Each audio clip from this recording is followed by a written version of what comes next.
Hi everybody, I'm Dee Dee West, and this is Broken Limelight. For today's episode, we're going to talk about R. Kelly. Dude, this story is nuts. This is probably going to be a two-parter, by the way, at least.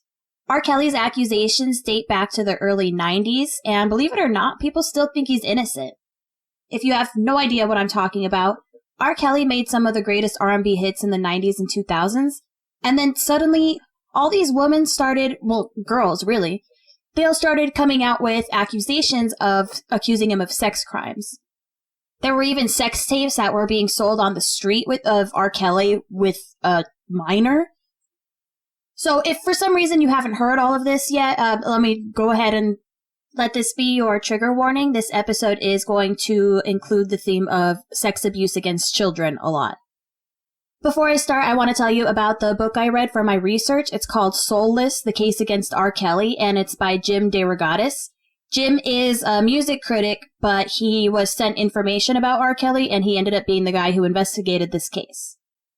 In fact, Jim was the one who received the notorious P tape in early 2000s. Also, Lifetime made a show called Surviving R. Kelly. It's like a docuseries. And it's full of interviews from the witnesses, like the victims and people who worked with R. Kelly. It's definitely eye-opening. So brace yourselves. Here we go. R. Kelly was born Robert Sylvester Kelly in Chicago, and he has been credited as the Pied Piper of R&B and the King of Pop Soul. I might be calling him Robert or Rob throughout the episode. He was known for hits like I Believe I Can Fly, Ignition Remix, Bump and Grind, The World's Greatest, and so on. His mother's name was Joanne Kelly, and his father's identity was unknown. There is no father listed on his birth certificate. Joanne raised all 4 kids on her own. Robert was very close to his mother. He and his siblings all had different fathers, and Robert didn't look like either of his brothers, Bruce or Carrie. They were both a little bulkier and fuller in the face, where Robert was tall and lanky. He was also a pretty timid kid. Joanne said that Robert was the one she was worried about the most. He was sensitive. This sounds a lot like Marvin Gaye's relationship with his mom. Anyway, Robert is known for having a love for McDonald's. It's legitimately his happy place. Joanne would take him to McDonald's almost every morning. He had once said that she would fix a cup of coffee for herself, and she'd wear this cheap lipstick, and she would leave this red lipstick ring around the cup, and he would turn it around and drink from that part, taste the lipstick and the coffee at the same time. He said, "If I could, I would have married my mom." One time as an adult, he had a rough day and he took his crew to McDonald's and asked for uniforms, and he spent the next 3 hours slinging Big Macs and stuff. Robert started singing in church when he was 8 years old. In fact, he was following in his mother's footsteps. Joanne sang for the church and she was amazing. At home, she would sing Gladys Knight songs, and Robert, Bruce, and Carrie would all play her pips. When he was 8, he had his first little girlfriend named Lulu. Robert said that Lulu was his first inspiration for love songs. They would hold hands and play house in a cardboard box, and they would pretend to eat meals in their house together and stuff. One day, they were playing by a creek that was prone to dangerous flooding. Some older kids showed up and started pushing them around, and Lulu got shoved into the rushing water. The older kids just kind of panicked and ran away, and neither Robert nor Lulu knew how to swim. So Robert helplessly watched the fast-moving current just carry her away while she screamed his name. After a while, some adults showed up, and Robert and them walked downstream until they found Lulu's lifeless body with her head crushed against the big rock. Robert saw the whole bloody scene. And this is just one of many traumatic events in Robert's childhood. R. Kelly grew up in a house full of women, like his older sister, his mom and her sisters, and all of their female friends. And it was said that when his mom or grandparents weren't home, they would wear more revealing clothing, like wear nightgowns with nothing underneath. He says that he started to get curious and aroused, which in turn made him kind of confused and ashamed as such a young boy. One time, he came home from school early, and he walked in on one of these female relatives having sex with the man, and she said to him, "You can watch, but you better not say shit to nobody about this." On another occasion, he stumbled upon this couple again, and they directed him to take photos of them with a Polaroid. Robert said, They got into positions where I could see their private parts. I snapped the picture. When she showed me how it took only a minute to develop, I was amazed. The photographic technology impressed me more than the sex. She grabbed the photo and kept it for herself. I took the memory of them doing the dirty and stashed it inside my mind's brick box. On yet another occasion, 8-year-old Robert fell asleep on the couch and he woke up to a woman who was 10 years older than him performing oral sex on him. She also threatened him to keep quiet, saying, "You better not say shit to no one or else you're going to get a terrible whooping." So he didn't tell anybody. And they're also in the south side of Chicago, so he also knew that it was important for him to not be a snitch. According to Robert, the sexual contact with this woman moved on to intercourse and went on for about 6 years. According to his brother Carrie, the abuser was their older half-sister Teresa, and she allegedly abused both of them. Carrie openly blames Teresa for Robert's hypersexuality as an adult, and Teresa has never publicly spoken about either of her half-brothers.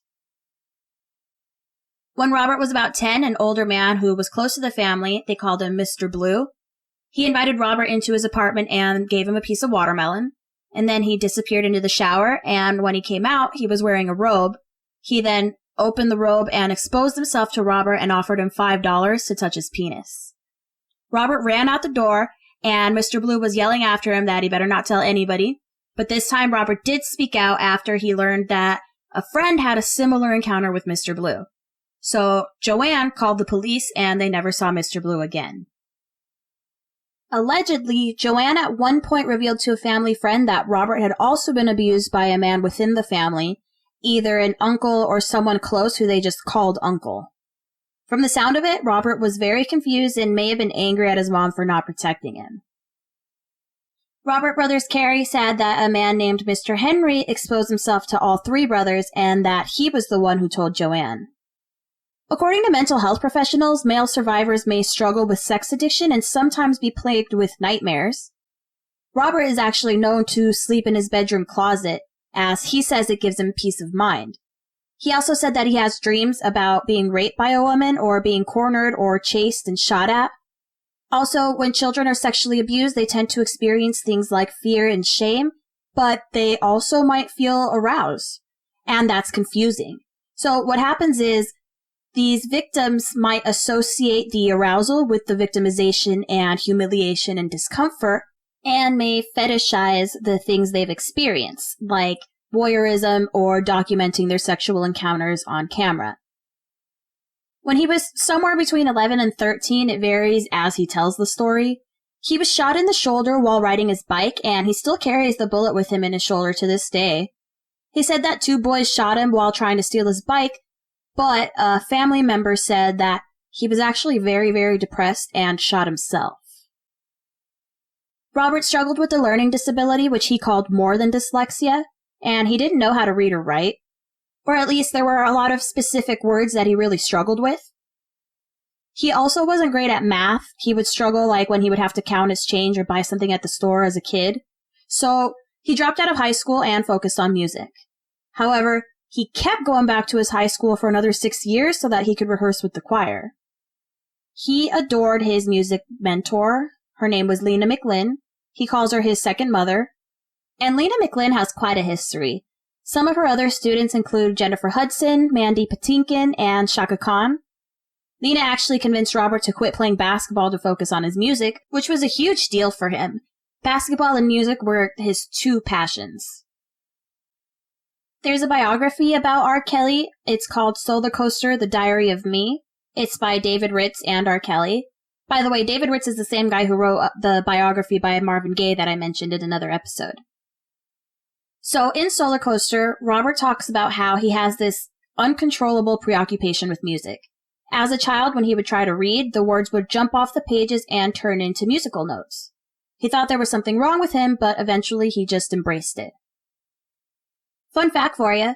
In 1995, R. Kelly got his first Grammy after he wrote and composed and produced Michael Jackson's final #1 hit, You Are Not Alone. Interestingly, this song kind of marks the fading of Michael Jackson's stardom and the rising of R. Kelly's. In 1987, Barry Hankerson, who was a record producer who was once married to Gladys Knight and also happens to be the uncle of Aaliyah, he went to Chicago for a production of a gospel musical that he was producing, and the audition is where he first heard Robert's voice. He offered him $700 a week to be in the show, but Robert told him that he couldn't read or memorize the lines. So instead, Robert gave Barry some of his demos, and Barry took him on as one of his client artists. In 1991, he signed with Jive Records. He had a strong team behind him, including Barry Hankerson as his manager and Demetrius Smith, who worked as his tour manager and personal assistant. Demetrius is actually one of the people who spoke on Surviving R. Kelly. He was a witness, well, more than a witness, to R. Kelly's marriage to Aaliyah. He stuck by Robert's side for 13 years before quitting in 1995. Robert's career finally started to take off in about 1992 when he collaborated with Public Announcement for the album Born into the 90s. In 1993, he released his first album that was credited only to him, 12 Play.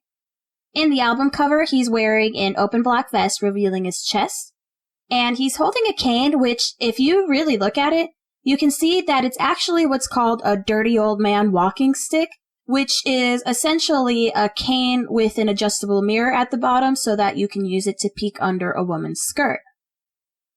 Shortly after that album, Joanne died of cancer. This is another story that varies as Robert tells it.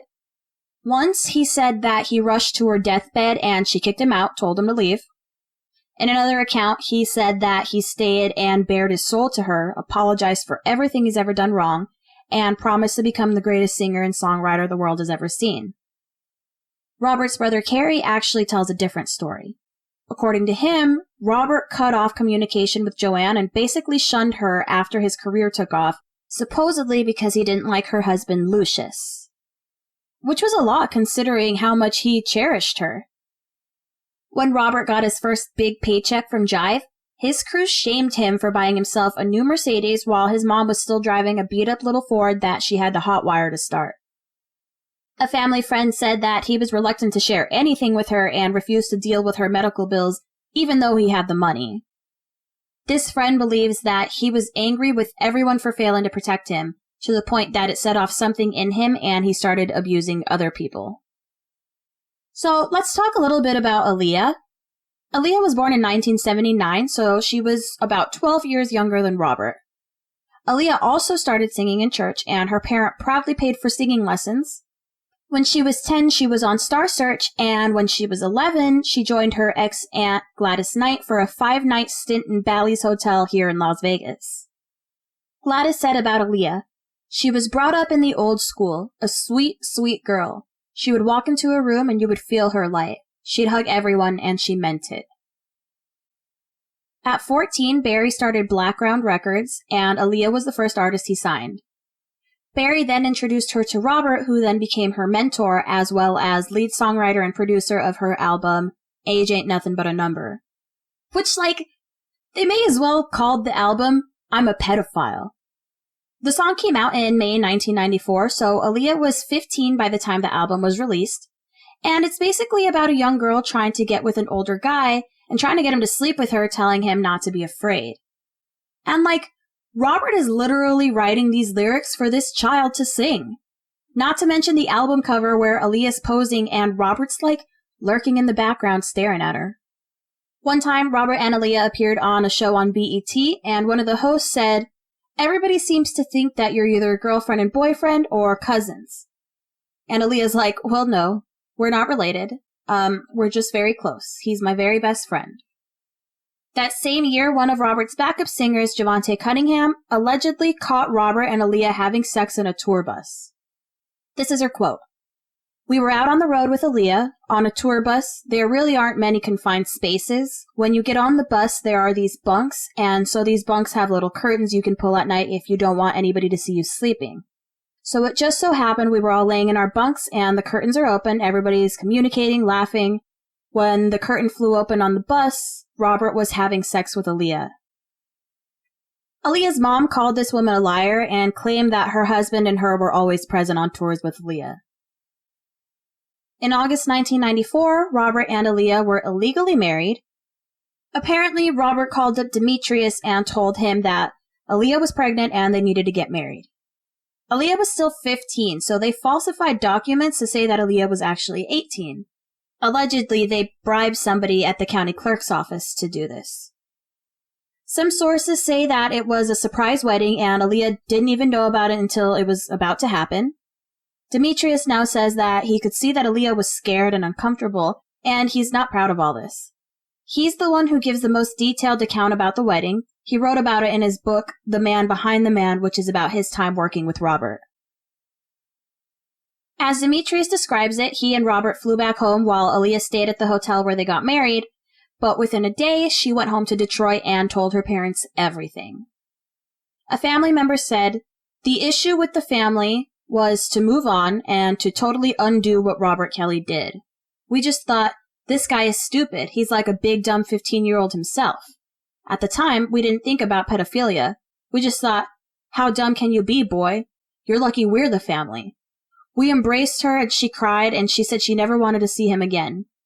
We were apprehensive and we watched her, but we never took away the telephone or the mobility to leave the house. She just never saw him again." So after the wedding, Aaliyah ended up having an abortion, allegedly, because no documents have actually been found proving that she was really pregnant, and they had the marriage annulled in February 1995. Demetrius reportedly quit working for Robert the same year out of disgust over his behavior, although Robert's team claims that they actually fired him. Barry Hankerson also started to back away from Robert after that and ended up quitting in 2000, though again, Kelly's team would say that he was fired. Some people, including Aaliyah's mother Diane, deny that Aaliyah and Robert ever had any kind of sexual relationship. Robert and Aaliyah have never admitted to anything. They always said that they were just very best friends. But if you've watched Surviving R. Kelly or looked into this case, you probably know that there are a lot of witnesses who testify that they know for a fact that the pair was engaged in a sexual relationship. Even though Diane says that she was always present whenever Aaliyah went on tour, there's a lot of witnesses who say that they've seen Aaliyah plenty of times at R. Kelly's studio without her parents there. According to Lisa Van Allen, who was another one of R. Kelly's survivors, she says that Robert told her that he actually slept with Diane too. She revealed, he said that when Aaliyah would go to sleep, he would go into the living room and they would do sexual acts on the couch while Aaliyah was asleep in the bedroom. This makes me wonder if maybe Diane really thought that she thought that she was Robert's girlfriend, and maybe that was proof to her that he couldn't be with Aaliyah.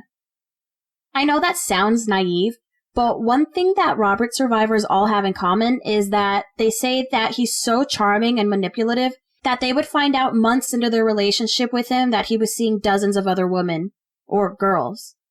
He literally would charm them for months without any of them knowing about each other. In 1996, Robert was sued by Tiffany Hawkins for $10 million. Tiffany was an aspiring singer. She met Robert in 1991 when she was 15 years old and he was 24. Apparently, her and her friend were on a bus and they saw his car and they were starstruck. So they got off the bus and they approached him and he gave them his home address and told them to come over and bring some friends. While they were hanging out at his house, she sang for him and he reportedly fell out of his chair when she hit a high note. And this is a common story. A few of the young girls that R. Kelly dated were young, aspiring singers, and they would sing to him and he would act like he was so impressed and had to help them become stars. She actually sang backup for Born into the 90s too and was a backup rapper on Age Ain't Nothing But a Number. So, Tiffany's story continues. She says that a bunch of people were hanging out inside of Robert's bedroom. She would go in and out of the bedroom, and each time he would be having sex with somebody. At some point, it became an orgy. She says that all the girls there were between 14 and 16 years old, which she thought was weird, but she also figured, well, he's a star. Maybe this is just how things are. And that's how they get you. So Tiffany says that she and Robert had more like a sibling-like relationship at first. She actually introduced him to 5 or 6 of her girlfriends, who all had sex with him, all before she actually slept with him herself. Robert had a way of making her feel important and capable of anything. Tiffany was also homeless, by the way. Her mother's boyfriend was abusive, so she had to run away and was living on the streets. So Robert also provided her food and shelter, and these are all things that, unfortunately, predators seek out. They seek out vulnerable people as prey who they know don't have a support system and, furthermore, probably don't have a lot of self-esteem. That in turn makes it easier for them to convince you later that nobody wants you and you would be stupid to leave the only person who cares about you, the abuser. Tiffany and R. Kelly had sexual contact for roughly 3 years, ending just before her 18th birthday. So in 1996, Tiffany sued him for personal injuries and severe emotional harm because she had sex with the singer and he encouraged her to participate in group sex with him and other underage girls. The lawsuit also explains that R. Kelly would kick her out of the studio whenever she didn't want to have sex. She agreed to do some of the acts that he demanded in the studio and at his homes, including threesomes with underage girls, and it claimed that she had traveled with Robert and had sexual contact with him on his tour bus in Ohio, Pennsylvania, Wisconsin, Indiana, and Washington, D.C. This is important because he is traveling with minors across state lines, and all of these states tend to have different laws regarding the age of consent. In 1997, Tiffany planned to use Robert and Aaliyah's marriage certificate to show that Robert had a history of inappropriate relationships with young girls. Aaliyah then filed to have that record expunged, despite the fact that she'd been denying that this marriage ever happened for years. Tiffany gave a 7.5-hour deposition to Robert's attorneys where she described her relationship with him and mentioned other minors. Robert actually sued Tiffany back, claiming that she threatened to make false accusations against him if he didn't give her big money and a record deal. In 1998, Robert paid Tiffany $250,000 to drop the suit and made her sign an NDA, or a non-disclosure agreement, barring her from talking about any relationship or settlement with R. Kelly. Here's something interesting. Robert actually filed a liability claim with his homeowner's insurance to try to get them to pay Tiffany's settlement.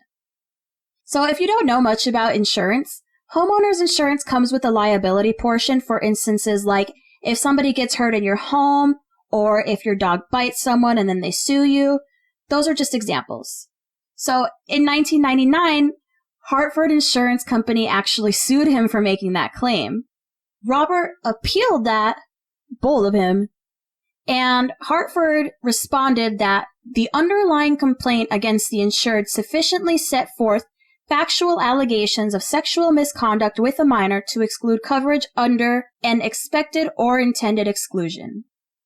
Basically, they're saying that the damages were done intentionally and the insurance doesn't cover intentional damage. A couple months later, Tiffany attempted suicide.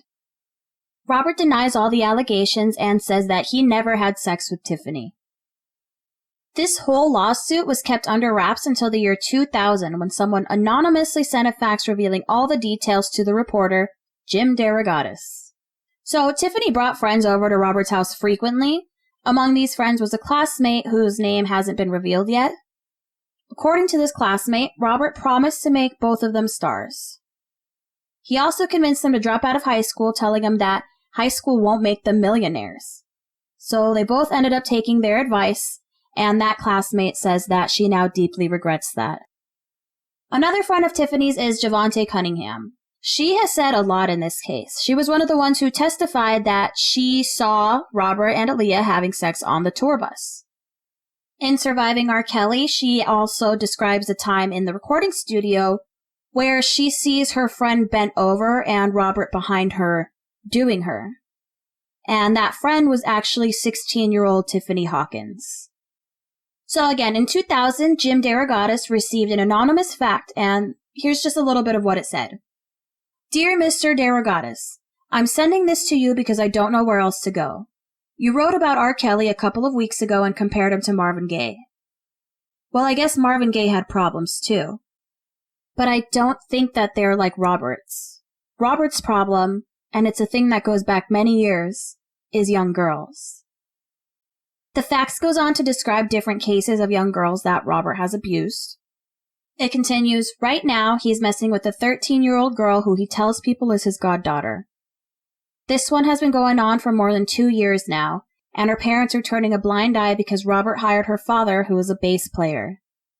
The girl they're talking about is actually Rashonda Landfair, and she is the niece of the singer Sparkle. She is also the girl who is allegedly in that P-tape. We'll get to that. So throughout Jim's investigation, he came across a document from September 29, 1994, which was less than a month after Robert and Aaliyah's wedding. The document was signed by Robert, Aaliyah, and both of Aaliyah's parents, Diane and Michael Houghton. The agreement stipulated that, in consideration of payment of $100 by Robert to Aaliyah, the two would sever all personal and professional contact and pledge to avoid any public comment about their relationship or the separation agreement, quote, due to the nature of the music industry and its ability to endanger rumors and disseminate personal information, both true and untrue. Sources later revealed that Robert actually paid Aaliyah $3 million off the books.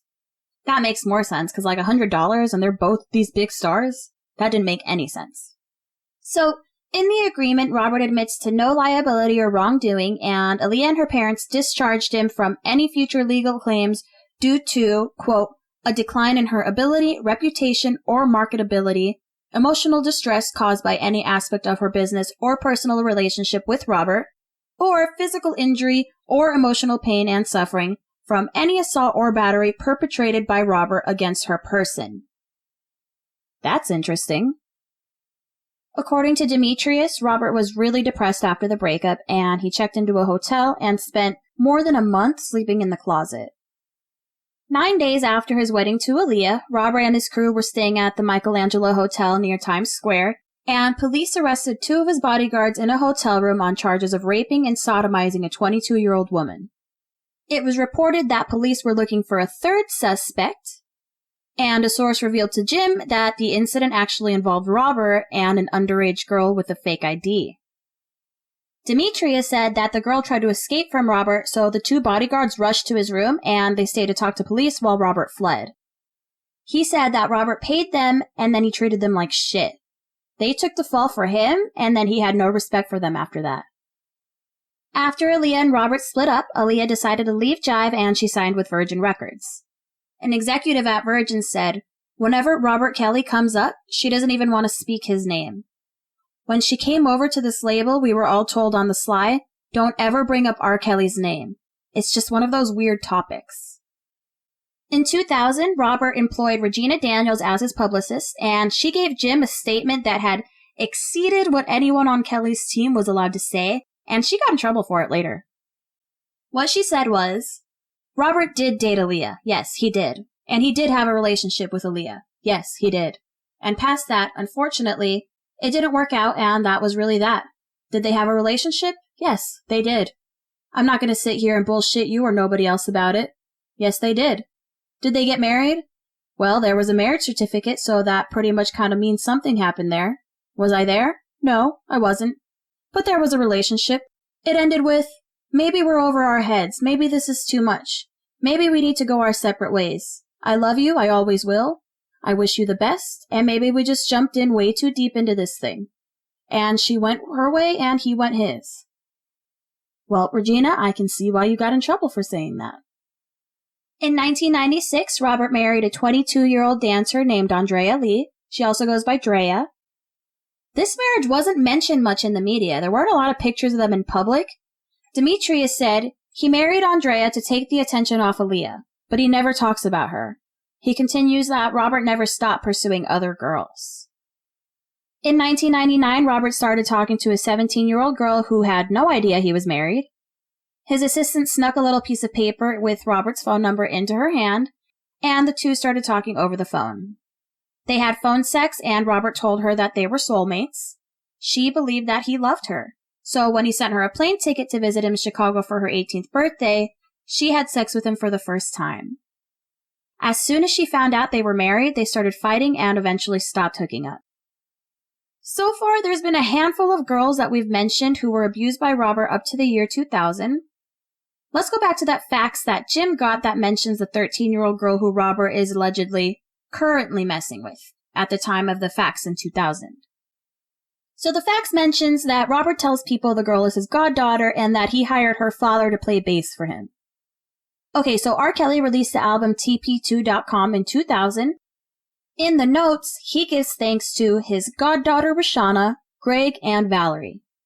Now, there's someone named Greg Landfair who is credited as the guitarist on TP2.com, and he's got a wife named Valerie and a daughter named Rashonda, who also goes by Rashana. Rashana was now 14, and 4 sources confirmed that she had ongoing sexual contact with Robert.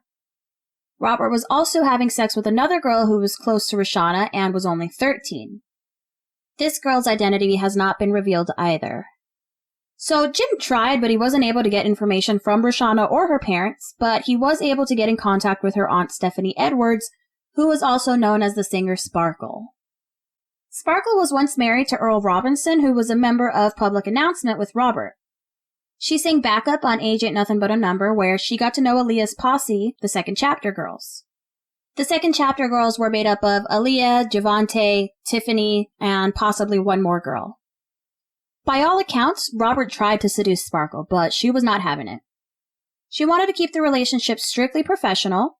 Sparkle introduced Robert to her family, including her brother-in-law Greg Landfair and her niece Rashonda. She introduced Rashonda to Robert when she was 12 because she's a rapper, and she was hoping Robert could help her get her foot in the door. According to Sparkle, she would come to the studio sometimes and Rashonda would be there. So she would be like, "What are you doing here? Who's here with you?" And Rashonda would say, "Oh, I got dropped off." And that made Sparkles livid. She could not believe that she had been left alone there with Robert. By December 2000, Rashonda and her parents had been interviewed twice already, and all denied that she ever had any kind of sexual contact with Robert. Jim actually got an email from an anonymous source who worked for the Department of Child and Family Services that stated that Rashonda's parents apparently let Kelly take the girl on the road with him and have sexual relationships with her with their full knowledge and consent. On December 21st, 2000, Jim and his partner released a story in the Chicago Sun-Times titled "R. Kelly Accused of Having Sex with Teenage Girls." Unfortunately, that report didn't get a lot of attention. Other news and media outlets didn't report on it, and fans weren't really fazed either. An editor had interviewed members of R. Kelly's audience at a holiday concert, and this one 18-year-old fan said, "His personal life doesn't really concern me." A 29-year-old woman said, "I know Robert. It's not like him. It's a publicity stunt on the girl's part." So by this point, R. Kelly has literally had a pattern of predatory behavior for about a decade, allegedly. Lives were ruined. I mean, Tiffany Hawkins tried to kill herself and nobody really seemed to care. Throughout Jim's investigation, he kept hearing mention about the girl in Miami, but he was never able to identify her or locate her until 18 years later when she emailed him in 2018. This was Lizette Martinez, and she was 17 years old the first time she had sex with Robert. Lizette Martinez was also an aspiring singer. She met Robert one day in 1995 while strolling around the mall. She saw him walking around with a bodyguard, and she squealed and said, "Oh, that's R. Kelly." He overheard her, and he went over and gave her a hug. After he walked away, the bodyguard pressed a piece of paper with his phone number in her hand and told her that she should meet them later by the Sports Authority. This is so familiar. So Lizette and her friend met up with Robert and his crew, and they took them to Outback Steakhouse. Lizette noticed that Barry Hankerson kept looking at her with a fatherly concern, like he felt bad and wanted to help her. The age of consent was 18 in Florida, so she told him honestly, "I'm 17 and I'm in high school." And Robert was just like, "Oh, okay." She also told him that she's a singer, and he sounded super eager to audition her and help her out, just acting like the coolest guy in the world. Again, familiar. Lizette's friend was direct and less shy, and she just came out and asked him, "Didn't you marry Aaliyah?" This was 1995, so it was just months after that marriage was annulled. But man, I love the balls on this girl. She's like 17 and the first person to just point out that pattern. But she didn't know that Barry was Aaliyah's uncle, and he was sitting right there, so Lizette was like mortified. Robert just said, "You can't believe everything you read." The next day, the girls went to visit him at the recording studio, and she sang for him. He made her promises of helping her write songs and signing her as an artist when he starts his own label, but that never happened. Lizette would write her own songs alone, and Robert would always claim to be busy. Lizette didn't drink or do drugs, but one night she went to a party at Robert's house, and his friend gave her alcohol. She didn't drink, but she took it, and she started to black out. Her drink was probably drugged with something. That night, she lost her virginity to Robert. So the girls kept coming around the studio, and one of the bodyguards was making eyes at Lizette's friend, but she really wasn't into it. She's the bold one. She pretty much was just doing her best to stay close to Lizette and protect her.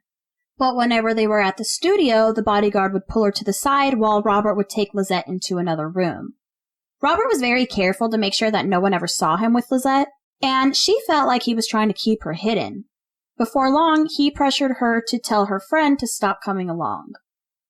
Lizette's parents got word that she was dating an older man and they did not approve, so she moved out and went to live at her friend's house, and then she would just pretty much spend most of her time in the studio or at Robert's hotel in Miami and then in Chicago. Lizette says that early on, Robert had people follow her and keep tabs on her at all times. One of the first instances of abuse was when she was 17 and she just glanced at somebody, and I guess Robert took her outside and smacked her and told her that she is not allowed to look at anyone except him. She just cried and said okay, and that's basically what she did from then on when he would abuse her. She had to ask him for permission to use the bathroom or to eat, and sometimes he would withhold food just to punish her. He humiliated her by making her perform sex acts in front of his friends. She knew that he was seeing other women, but she had no idea that he was married.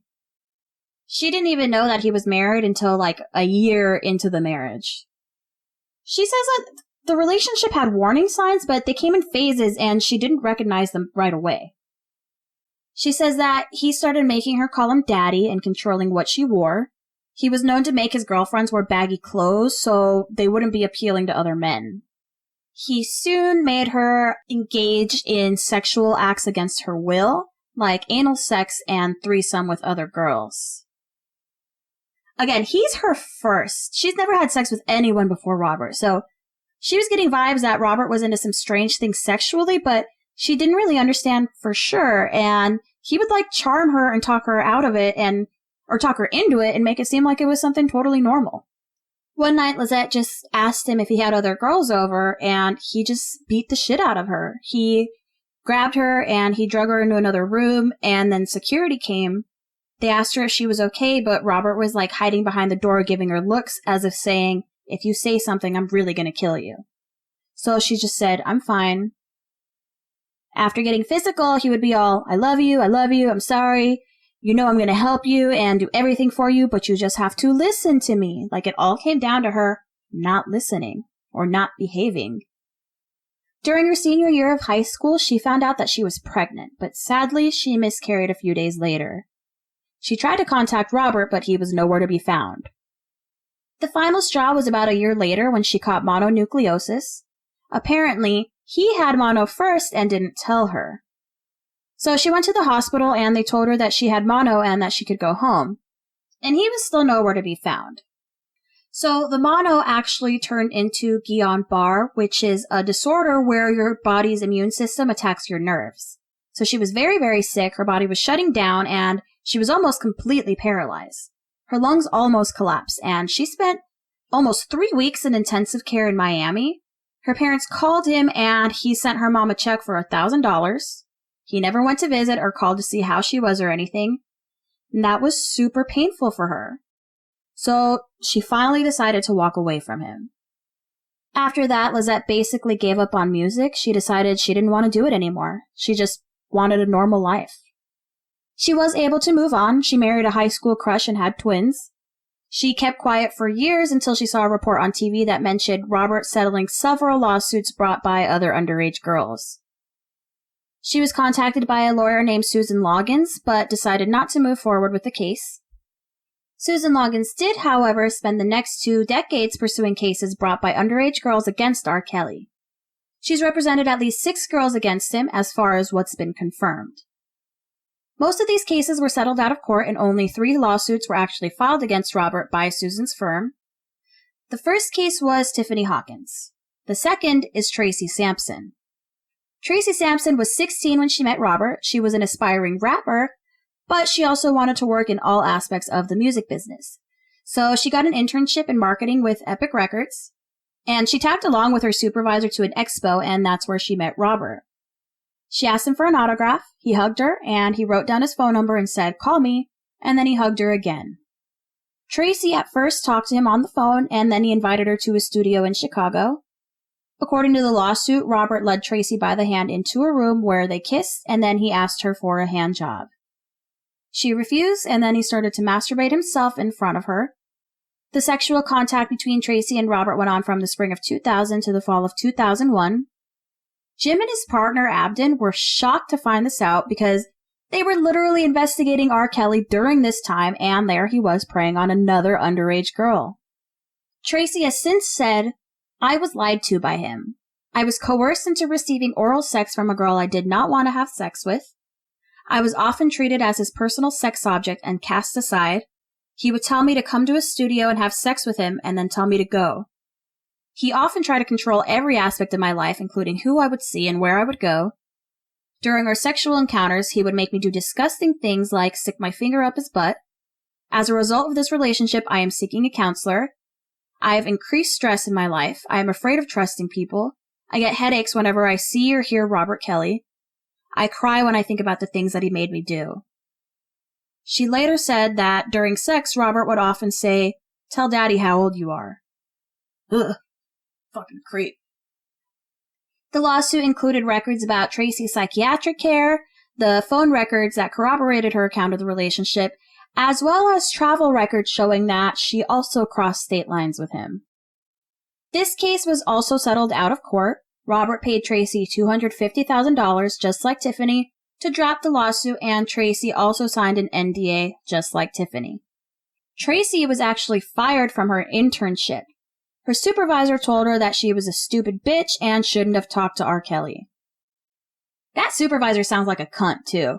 She says that Rob is a nice guy and he's just trouble, and totally victim blames, saying shit like, "Girls like to get themselves in these situations and then turn around and sue the man. They're just starstruck." Bitch! Like, these are children! Of course they're starstruck, and he's a grown man taking advantage of that. Promising to make them stars? Most of these girls are virgins and don't even know what's normal and what's not. 2002, Susan brought her third claim against Robert. This was Patrice Jones, who met Robert in 1998 when she was 16. For the first time, many of the media outlets in Chicago reported on this lawsuit the day it was filed. Robert's attorneys denied the accusation and vowed to never settle. But 8 months later, they paid Patrice to drop the lawsuit in exchange for signing an NDA. Patrice's story is just as bad as all the others. She met Robert at a rock and roll McDonald's. Apparently, Robert hung out there often, presumably to pick up these young girls. For real though, why is he hanging out at this teenage hangout McDonald's and also going to malls and then also just going to choir practice at this high school? Like, what? Like, that's not weird to anybody? Okay. Well, according to the lawsuit, in December 1998, around 11:30 p.m., Patrice and her cousin Charisse walked into the McDonald's wearing gowns after their winter ball at school. They spotted Robert staring at them, and they instantly just fangirled. They giggled, and they waved at him, and he smiled and waved back. Then one of the bodyguards approached Patrice, and guess, what do you think he did? He put a napkin in her hand with Robert's phone number in it, and he told her that Robert would like for her to call him, but that she shouldn't tell anybody. Naturally, she instantly told Charisse. They ran outside to their limo where they had their dates waiting for them, and they just gushed about it to their dates. And of course, the guys didn't believe them, so they went inside, and sure enough, they saw R. Kelly sitting there right in front of their eyes. So, the whole group was really excited except for Patrice's date. He had heard the stories about R. Kelly's taste, and said that he had once tried to pick up his sister. Patrice was also an aspiring singer. A week after the ball, she called the number on the napkin, and Robert invited her to visit his studio in Chicago. Dude, every single one of these stories sounds exactly the same. So Patrice told Robert that she was 16, but it wasn't long before they started having sex. Patrice's lawsuit alleges that she had sex with Robert, and sometimes another woman would be there to watch them have sex. It also states that Robert's, quote, aunt took her shopping for clothes at his discretion. Robert often calls Regina Daniels, his publicist, Aunt Regina, even though they're not related. Again, Robert pledged his love to Patrice and promised that he would help her launch her music career, but they never recorded together. In September 99, when Patrice was 17, she informed Robert that she was pregnant. Robert insisted on an abortion, so the bodyguard took her to get one, but she told the doctor that she changed her mind and she left, still allegedly carrying Robert's baby. That night, Robert put her up in a hotel, and when he went there to see her, he exploded. She says that she cried inconsolably, and he was basically screaming at her and threatening her, and then finally he started crying, saying that his career was going to be ruined. So he convinced her to get the abortion. The next day, she went back to the clinic and admitted that she had lied about her age, saying she was 18 when she was only 17, and again tried to flee without getting the abortion. The bodyguard went after her and dragged her back to the clinic and paid for the abortion with $300 in cash. The relationship ended less than 3 months later in December 99, but Patrice was crushed. This lawsuit also was settled in 2003 in exchange for another non-disclosure agreement. Interestingly, none of these cases that Susan Loggins took ever led to criminal charges against Robert. She had said, "You can't turn these into criminal cases unless the girls are really dedicated to being witnesses, and they're coming to me as a civil lawyer. They're coming to me as saying, I have a case against R. Kelly. They know all I can do is sue for money and damages. I've never done a criminal case in my lifetime." Something to consider, though, is that these girls were children. They were young, and after the word got out that Tiffany hired Susan Loggins, teenagers might have started to trust her. Not only that, but the girls Loggins represented came from Black neighborhoods with long histories of reasons not to trust law enforcement. If you think about it, Susan screwed them. She's represented at least 3 girls so far, and Robert keeps getting away with this shit, finding new girls to prey on, and she's literally just accepting payments in exchange for NDAs instead of encouraging her clients to press charges. When Jim asks her about her views on the girls she represented, this is what she had to say. They don't look at it negatively when it's happening. They look at it as a positive thing, that R. Kelly is their boyfriend.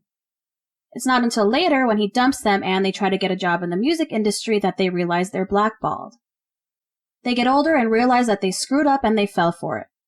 It's like any young girl feels when she gets dumped by a guy. At that point, they start telling people, "Look at this bad thing that happened to me." And when they come to us as a civil lawyer, there's no benefit to them to bring a civil case. I hate this bitch. Well, that quote didn't age well, with the Me Too movement bringing their new scrutiny to men who abuse their power to sexually assault women. So Jim interviewed her again and read her quote to her, and then he asked her if she stood by that comment. She said, "Yep, that's true." And then reminded Jim that she has a degree in psychology and wondered why he was still bothering with R. Kelly. I mean, all that tells me is that she's kind of arrogant, but I don't have a degree in psychology, so what do I know? Alright, well, this is getting long as fuck already, so I'm gonna go ahead and stop here for part 1. There's still a lot to talk about. There's a shit ton more victims, and then there's the trial that eventually happens, and then there's new victims and a sex cult and just a whole bunch of shit, so bear with me because there's a lot that I need you guys to hear. Oh yeah, and before I forget, a couple days ago a story came out that a young man, or I think it was actually a 17-year-old boy, has accused R. Kelly of sexually assaulted him. I will cover that as well in a future episode, but if you want to look it up so you know what I'm talking about, you'll see that this story is exactly the same as Robert's other victims. I'll also link an article on brokenlimelight.com under this episode's show notes if you want to check that out. Thanks again for listening to Broken Limelight. You can now follow Broken Limelight Podcast on Facebook, or if you're on TikTok or Instagram, you can follow me there as well. The links are listed on the website, brokenlimelight.com. I'll also be uploading my show notes and photos about this case there, so be sure to check that out. If you enjoy my podcast, please tell your friends. Feel free to suggest any cases you'd like to hear about. You can email me at ddwest@brokenlimelight.com. See you next time. Bye!